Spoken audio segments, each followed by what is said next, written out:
Hello and welcome back for another edition of the Oregonian OregonLive's Beaver Banter podcast. I'm Nick Daschel and I cover Oregon State football for the Oregonian. We're recording this a couple days after the Beavers' 21-0 win at San Diego State, the first shutout in a road game since 1983, so pretty historic performance for the Beavers. This Saturday is the 128th renewal of the Oregon State football series. We're joined on the podcast, as usual, by former Oregon State defensive lineman Isaac Hodgins. Welcome back, Isaac.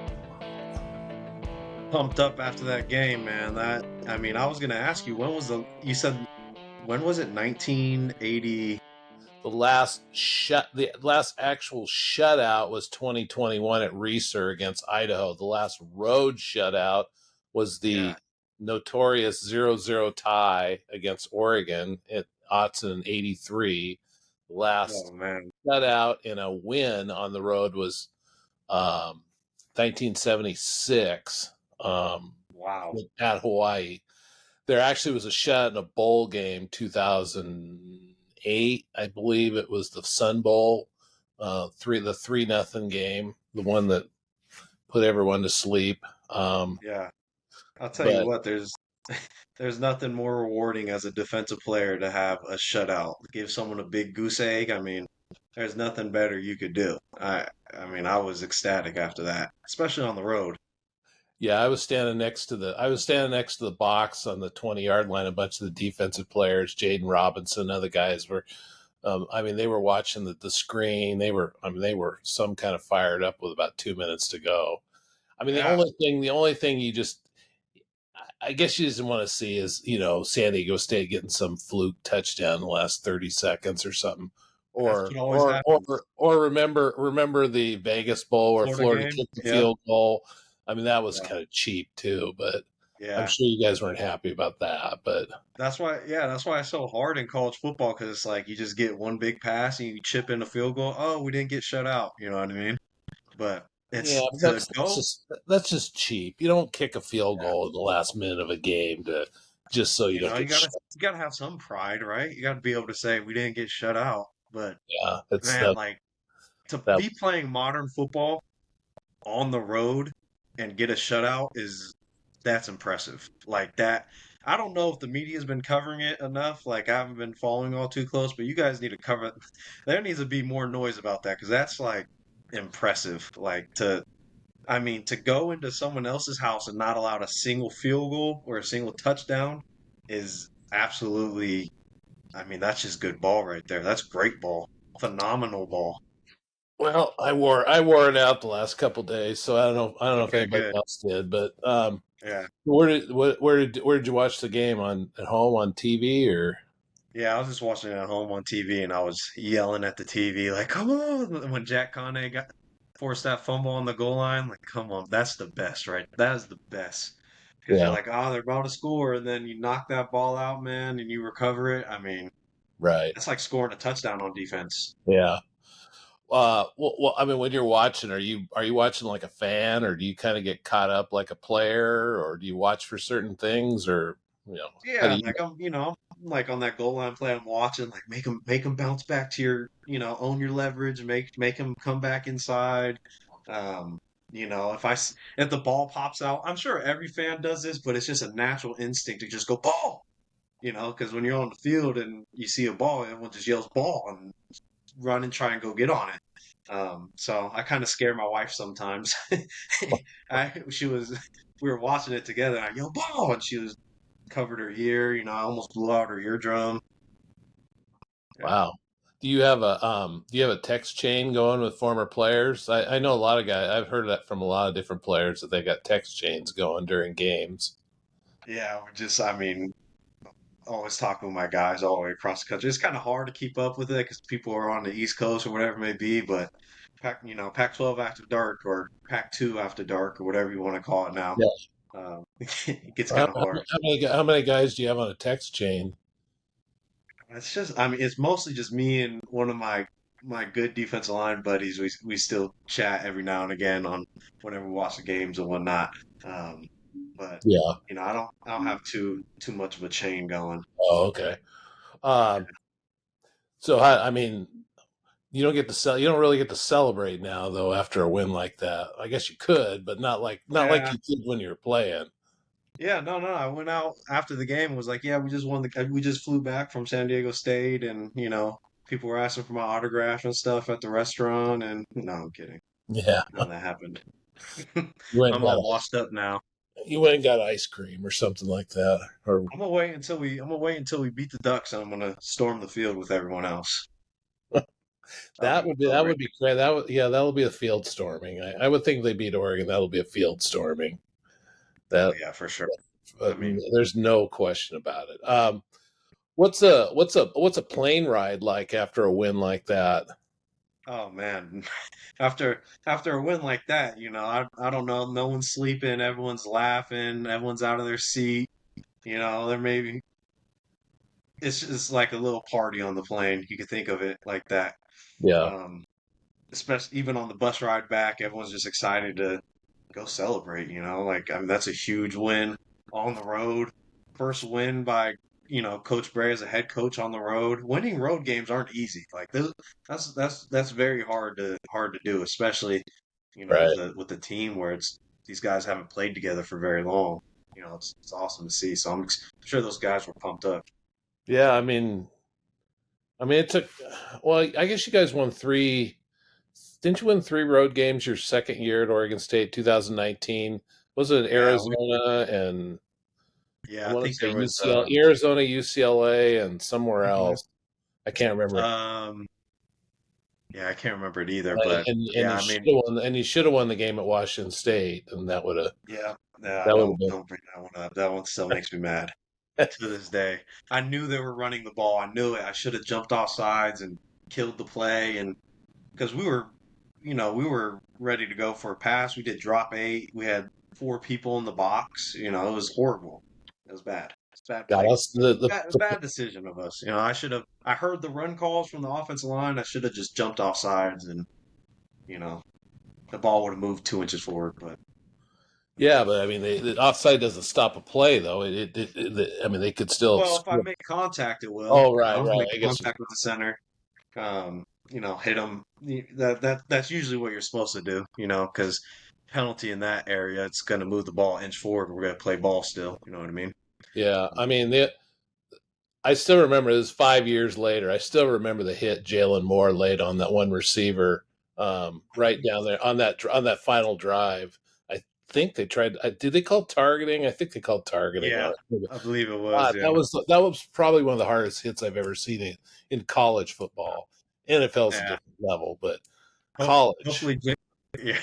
Hopefully, JMO doesn't hear that. You're going to boost his head up, and he's gonna go tell everyone and show everyone this clip. Well, He lived for that. He lived for just cleaning someone's clock. he He did. was a good Oh, player. he did. That's for sure. Um, what's a plane ride after a loss? Is it like everybody's Oh just yeah, it's super complete quiet? complete opposite. The worst one I could think of was the Washington game in 2020. There was no even fans in there, but that was Oh, just a tough loss. I yeah, mean, that was coming one out with where they couldn't get, they could never seem to get the yard marker right on the Jamar Jefferson runs and right, yeah. and Somehow it wasn't a first down, but that was just dead silent. Everyone's just kind of to themselves, but it's one of those things where whether you win or you lose, as soon as we hit the tarmac and we go through practice that next day, like it's over. yeah, All celebration is over. All boo hoo and woe is me is over. Like it's on to the next game. You can't dwell on it too long in this world. yeah. Felt like we learned a lot more about the Beavers in this game than Idaho State. I mean, I think it confirmed Oregon State can run the ball, they can defend the run because I mean they have a running back Yeah, he was the NCAA's active yardage leader for like I think it like somewhere around 4,100 yards. He didn't really make much yeah, of an impact in the game. Thought they played with some adversity. Javari McCoy showed he can move, in the pocket a lot. He passed more, and so he was able to show he could. He doesn't run, but he does move, and so right. I mean, is that kind of what did you feel like you learned out of this game? I mean, what I learned out of this game was just seeing that offensive line just literally moving the line of scrimmage 2 yards every play, just in the direction of going forward. Like just to be able to see your offensive line, if you would just run behind them, you're going to get 2 yards every play, 3 yards every play.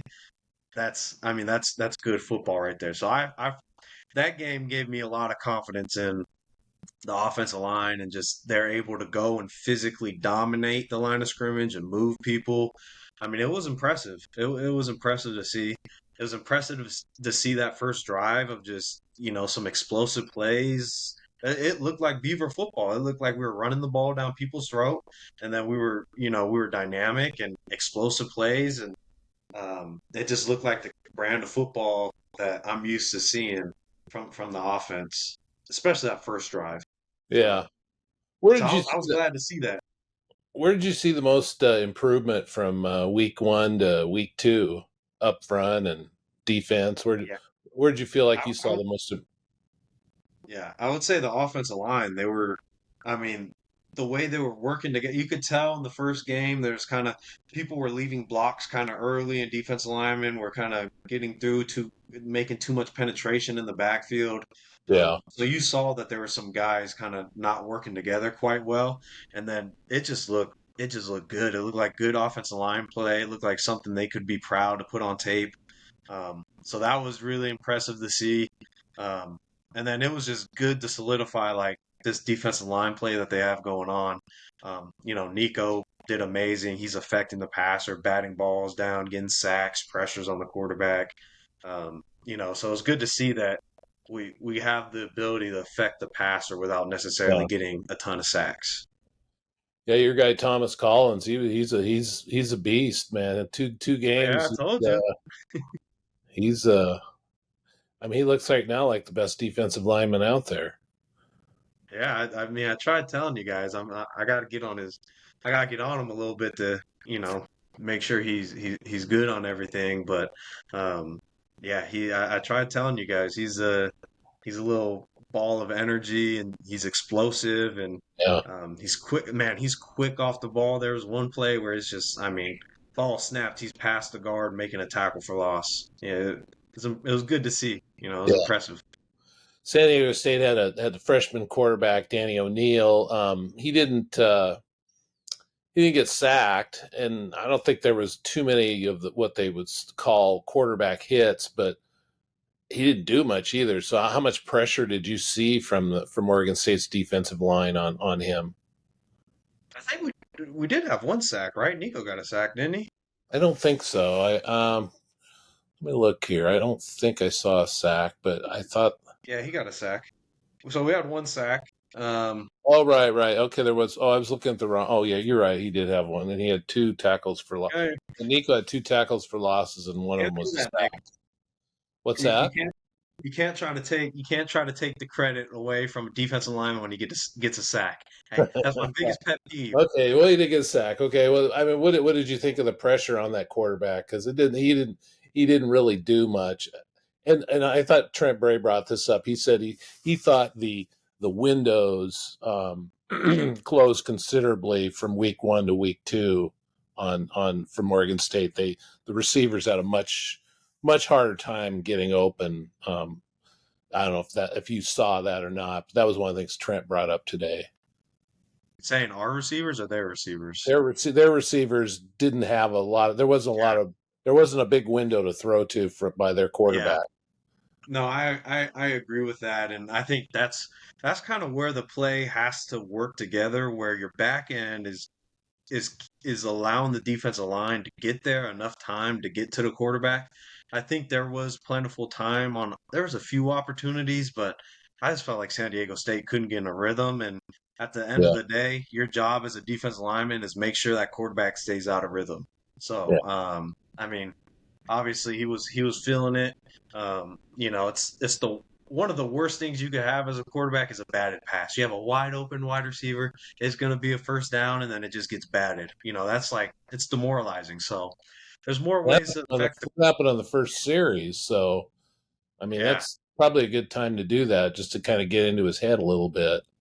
exactly. Yeah, and I mean, I mean, it's like, what do you do? It's not like I got sacked, but it's just as good as a sack. I mean, Yeah. especially on like a third down, second, whatever it may be. So I think we did a good job making sure the offense didn't get rolling on their first few plays in the series, and they could just never get in a rhythm. And that's Yeah. your goal at the end of the day. The first half was I mean it was owned by Oregon State, but they only led 7-0 at halftime, and you got one play and the game's flipped. What's the feeling like going into halftime up 7-0, versus say even 10-0? Where had Everett hit that field goal right before halftime, it would have been 10-0. Do you feel Right. like you dominated, but you left some stuff out there, or do you feel pretty good, or how would you feel about it? I mean, I already in my head already hear Josh Gray hollering out, down the tunnel, 0-0 ball game, 0-0 ball game. So at the end of the day, no matter what the score was in the first half, coming into that second half, it's 0-0. If you treat it as like, oh, we got a lead, let me kind of just pat my stats a little bit, and no, you got to put some nails in the coffin and make sure them boys don't get out of that coffin. So I mean, at the end of the day, it's a 0-0 ball game. And that's all you're thinking of, like, how can I go into the second half not thinking I'm winning, not thinking I'm losing, but just trying to win this half here. Yeah. Fans love to talk about this, and I always wondered, they talk about, oh, this coach is great at adjustments, and this coach isn't, and they, how much is really going on at halftime with whatever's how much is going on in there? You know, my first few years at Oregon State, there was a lot going on at halftime, just because there was basically nothing good we could do defensively. So, it got to a point where it was like, I mean, we gotta throw this play back in, we gotta throw that back in. With Coach Bray, the defense is it works so much to our strengths of like being an attack style defense. The only thing you have to do is just keep playing fast. That's the only thing he'll adjust is if we see guys are going too high on tackles, start going low. Make sure you're not, you're staying in the strike zone. Really, it's just coaching on basics, and it's just like play our ball, play our style of ball. Unless you're just getting completely torched, and now it's like, okay, whatever we planned before the game, we got to readjust here, and that does happen, but that's more rare. Yeah. Um, so the second half really just came down to two series. First, the fumble. San Diego State gets down inside the 5. They got 3rd and 3, or I think it's 3rd and 4 or 3, something like that, in goal. And O'Neill tries to go in with a quarterback run. When that ball's on the ground, you've been in that situation before, I assume. When the ball's on the ground, Yeah. what's that look like? What kind of take us through what that's like? I mean, first of all, our job as a defense is to take the ball away. So when you see that ball on the ground initially, it's okay. I need to go get on this ball. I gotta do whatever I gotta do to get the ball. I've had a situation where I did recover the ball, and there was physical pain of like these large offensive linemen on top of you, and you just can't breathe. And so you're just fighting as hard as you can to keep control of that ball. You're in the fetal position to kind of protect it from all angles and sides, and people will do anything to get that ball. So the offensive linemen, they're scratching you, they're poking you in places they shouldn't poke you. They're doing whatever they can to get the ball, and vice versa. Like if you're in a dog pile, you that's what it is. It's a dog pile. The biggest dog is gonna come out with that ball. So you gotta fight and scratch and claw literally for that ball. And people will do that for sure. So Yeah, I got some funny stories at the bottom of the dog pile. That's for sure. I can't even imagine what they're poking at when they're. Jeez, Yeah, we don't have to go in details, but but it can get painful down there. I take it. for sure. Um, Sure. and then the ball's at the 2. Oregon State has the ball at the 2, and they go 98 yards and 13 plays for a touchdown. I mean, that cannot be any more demoralizing for a team. That's game over. It was really game over at that point, wasn't it? Yeah, I mean I think it starts getting a little disrespectful when a team starts going for, if it's not dire need and they're going for it on fourth and 6, 4th and 4, and they're going for it on their own side of the field, that gets a little, like, or even if they're on the 50, it's a little, at that point as a defense, you're like, oh, dang, they're really disrespecting us right now. But then to go from flipping the field, I mean, there's certain statistics you could look at. If you start on the 2 yard line, your odds of scoring any points is like less than 3% or something like that. We used to learn that, like, what are the odds of ball position and when you get the ball, where you start on the field, with the odds of you getting any points. Um, Right. it's like starting on your own 2 yard line. It's like the odds are basically none. So when Right. you get some points out of that situation, you're very happy. Yeah. Very sad if you're the defense. Well, anyway, that was a 21-0 win. Oregon State's 2-0, and now it's on to the Oregon Ducks. I want to talk a Mm. little bit about this series because there's a lot. There seems like there's a lot to get into here. But what was your intro? Being from California, you didn't really have any nothing with this. I mean, you just knew that they're both from in the same state, pretty much. I'm guessing. Right. Or did you ever watch any Oregon State games growing up? Or Never watched it growing up, which is kind of crazy, but I don't have any real memories of watching it growing up.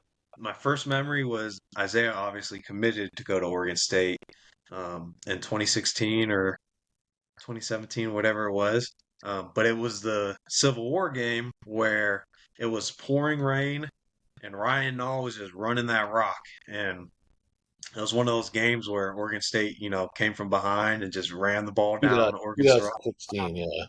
Yeah, 2016. And it was pouring rain. And I remember videos of Elu Aiden just standing there in the big number 99 jersey, pumping the crowd up. Um, and I just remember just like Oregon State just dominating Oregon. And I remember the press conference afterwards, which was kind of controversial, where, what was it? Gary Anderson said, "We knew we had them when they had the parkas on," or Yeah, whatever it was. yeah. Um, so I mean, that was my first intro to and to the Civil War, and from that point, I was just like, "Oh man, this is awesome!" Like as soon as I committed, like I'm full blown. I hate those guys down south. Like let's go kick their butts. What as a player, what was your intro to the Duck series? I mean, as a freshman, I mean, do you remember anything specifically from that game that Yeah, was I think I had my. It wasn't my first sack that game, but I sacked Justin Herbert that game, and I just remember when I got that sack. It was early on in the game. They were like on our 35-yard line. Did a good move on the tackle, sacked them, and I just remember the crowd being so loud. Like it was so surreal. That was my favorite sack I've ever gotten. yeah, And so I just remember that, like, euphoria of like, whoa, like I just got this huge sack in this game. Like it just changed the game, and then we went on getting blown out. So it really didn't change the game, but in the moment it felt like it was a game changing play. sure. Um, so What so that was my intro for sure. Yeah. how did your feelings grow toward Oregon as you went from 2018 to 2023? You know, the hatred grew even more. Um, I had a teammate, Cody Anderson. He would show up to first team meeting of the Civil War. He would show up in um, duck hunting gear. He's a big duck hunter, and he would just show up with his face painted and stuff, just team for every team meeting, or well, for the first one, and so I definitely grew bitter because those first few years we struggled a lot, to even make it competitive. Um, but once that 2020 game kind of happened, and from then on out, it was like, no, we could beat these guys, and you Yeah. know, I think I forget how many what I was in the series. Um, we won You would have 2022. been 2-2, well, 2-4. Yeah, Um, or you something didn't like play that. in one. You didn't play in one of them, obviously. So Yeah, 2-3. Well, yeah, which year didn't you play? The 20. yeah. I You did didn't play. play the 2021 game. That was the one at Autzen. So yeah, you'd been 2-3 then in the games you played. Yeah. You played in both the win. You played in both the wins at Reeser, Yep. the And comeback one then, last time, and yeah, so early on there, I was like, man, are we ever going to beat these guys? yeah, But once you get that first win, you're like, these dudes are this just another team. Like they're beatable, just yeah. like anyone else. So Who on your team held the biggest grudge against Oregon during your tenure? for sure, Cody Anderson. I mean, he's the Springfield kid, grew up in Springfield and grew up a Beef fan in that part of neck of the woods, and he just I remember my freshman year, seniors were a lot more serious about it, where if you wore anything green, like they would like rip it off of you. Like Gus Lavaka, guys like that who, you Yeah, just didn't mess with, but they would like rip it off of you and make you change your shirt.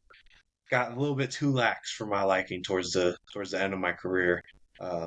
People would show up in like a dark green camo kind of shirt. It's like, bro, yeah. don't wear that don't wear Did that. you ever have to? So as you got older, did you ever have to school some of the young players who didn't really know much about the series about taking this thing seriously, or Yeah, I mean, we did, but it was always just it was always such a big game because they were a good team. I yeah, feel like people kind of understood like, oh, this is an important game, and a lot of our seasons rode on that game. If yeah, we won this game, we'd go to a better bowl game, or if we'd go to a bowl game if we won. So it's not very hard to tell someone how important it is. yeah? So, How do rivalry feelings help in preparation for a game? yes. I mean, it helps with. I remember our first year. And it was maybe a little overboard, but during practice, Coach Mack had all the scout team players that came in on golf carts, waving the duck flag, and came into their music, and they wrote stuff on their helmets, like talking trash to us, like making jokes about people on our team, just Yeah, to like kind of get us in that mood of like people are gonna say something to you on the field to try to get you to get out of your character or whatever it may be. So you definitely have to practice being under this stress of, you know, we don't like each other. People are going to want to do extra. They want to give an extra shove after the whistle, say something about your mom or something.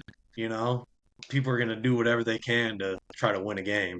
yeah. So you gotta make sure your head's on right. But it's gonna be interesting this year, like is Oregon gonna have the same feelings towards us, as they have in the past? Are we gonna have the same feeling towards them? It's just kind of weird. I mean, my feeling is that Oregon State has pretty much all the motivation in this game because this is the one game on the schedule where they can really make a statement and catch everyone's Yep, attention. yep, Um, I agree. you can't really sell that throughout the way. I don't know. Yeah, You can get a little too overhyped, I guess, but I feel like the focus Oregon State will not lack for focus in this game. Um, yeah, how weird will it be to play this game so early in the year? yeah. It's definitely weird. I don't feel like there's a good enough build. Like there's usually this build up, this. We're kind of following how they're doing, and they're following how we're doing, and um, all it's just different. The weather's different. You got the kind of rain and the cold playing into it. Thanksgiving, everyone's family's up here. It's definitely gonna be a little. I feel Yeah, like it's gonna have a different feeling. But like you said, like this is if you go out and win this game, that's sending a huge message to all of college football, right? Because you're no longer playing a Pac-12 team, you're playing a Big Ten team. So a that Big sends a Ten team message, that people think can win a national title, even right? if they are off to a little bit of a different start than most people thought. But Right. um, so the Oregon game last year, that one had to leave a little bit of a bad taste in your mouth, I imagine. Oh yeah. Did you did you guys know that Smith was leaving? I mean, before the game, did you guys know? You know, it was never directly said, but I think everyone knew. Um, because there was you said there will be no lack of focus for this game. last year there was a complete lack of focus, right? I mean, everyone was in the locker room, kind of not even focused on the game. They were focused on what next year is going to look like. Um, and you know, it was at that point where I was kind of like, oh man, I don't know if we're going to win this game. I mean, this is you got to be focused for this game. This is the last game. You can't Yeah. go in questioning what's going to happen next year. Like we're supposed to focus on what's ahead of us right here, right now. Um, so there definitely was a lack of focus on our end from last year for sure. Had You you ever saw it. seen had you ever seen anything like that in your college career? I mean, not that situation necessarily, but just the team that was sort of unfocused.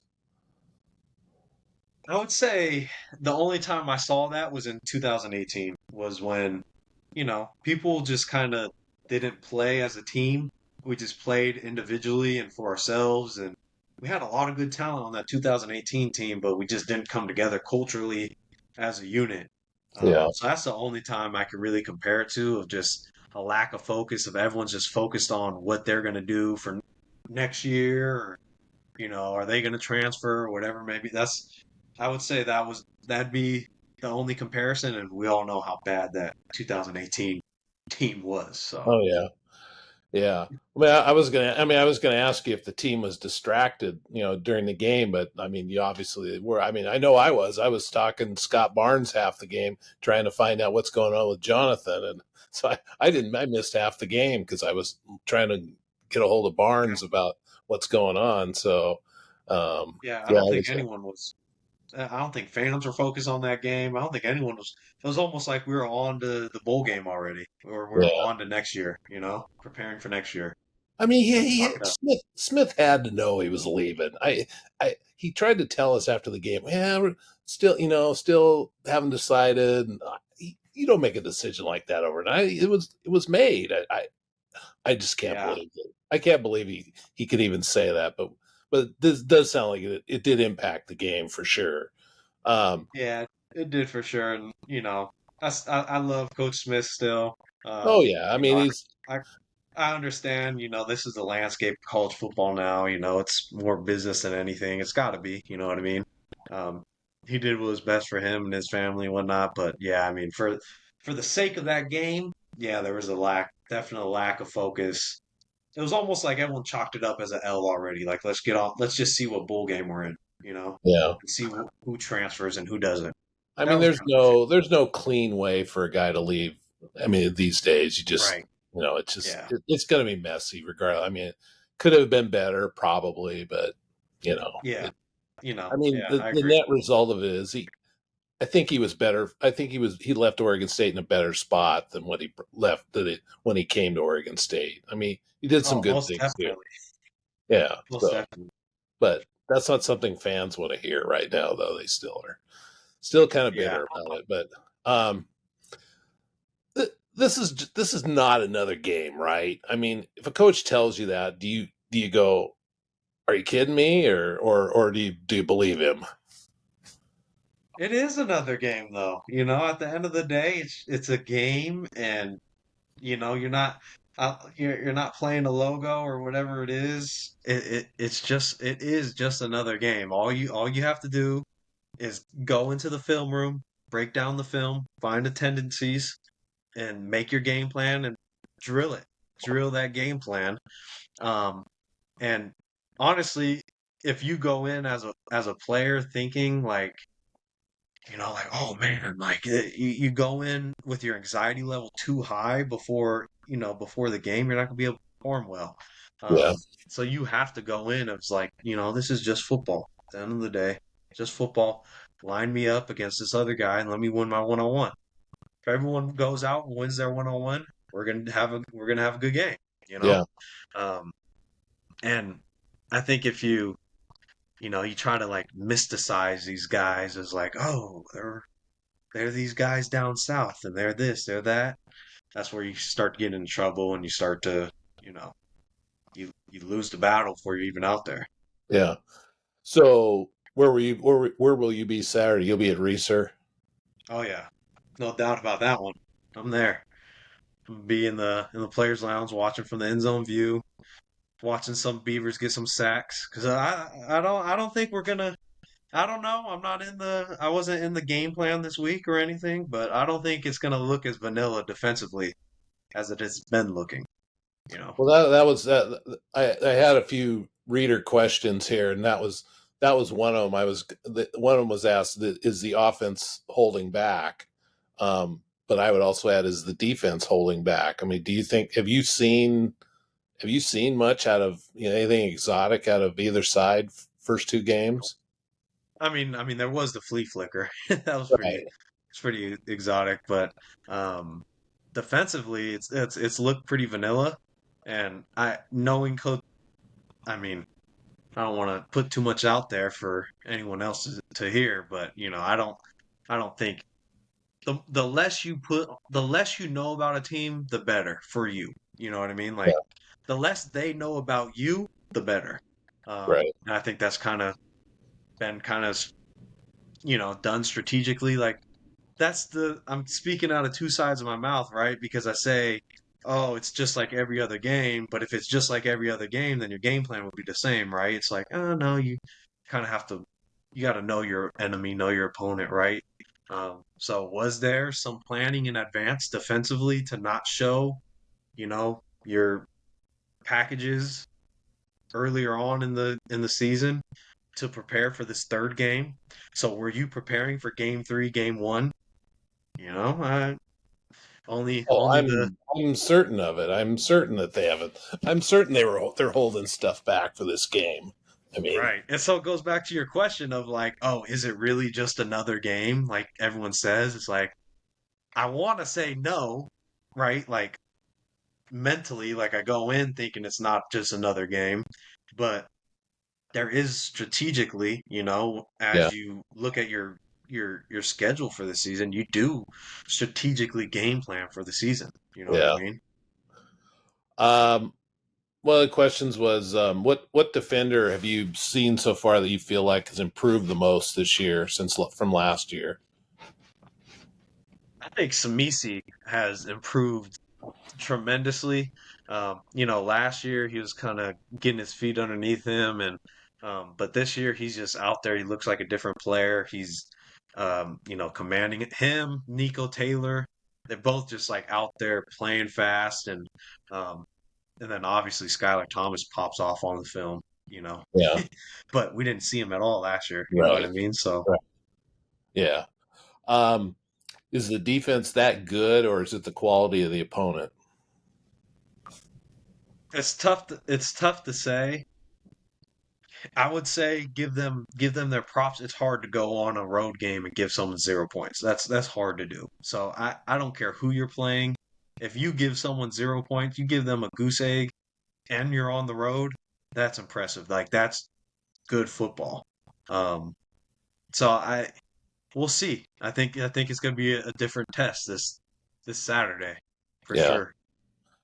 Someone asked, can they make three quarterbacks work? And I would say they're not really playing three quarterbacks right now. All three played Saturday, but Giovanni's clearly the number one. They give Jabari one series or maybe two, and then Ben came in at the end. I mean it would be impossible to play three quarterbacks in a game on a rotation. It wouldn't that just be what would that be like? I mean, would I mean, that would just be cruel to everyone involved. yeah, You know, that would be cruel for sure.